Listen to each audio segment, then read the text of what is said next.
Cześć! W dzisiejszym odcinku tutoriali pokażę Ci, w jak prosty sposób można wstawić datę w Excelu, ale w taki sposób, aby sama się aktualizowała. W tej komórce mam wpisany tekst, czyli dziś to jest 21.03.2020, przebywam na zwolnieniu lekarskim. I data tutaj jest wpisana ręcznie. Czyli za każdym razem, gdy będę otwierał Excel, datę będę musiał zmienić na aktualną. W komórce obok utworzę funkcję, która będzie datę w tekście aktualizowała automatycznie.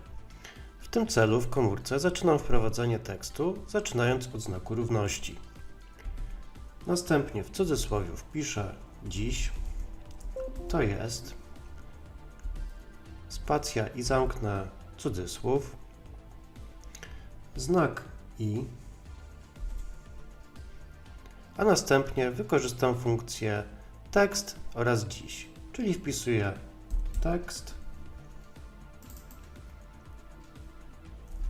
dziś, średnik, wpisuję format tekstu, czyli dd.mm.rrr.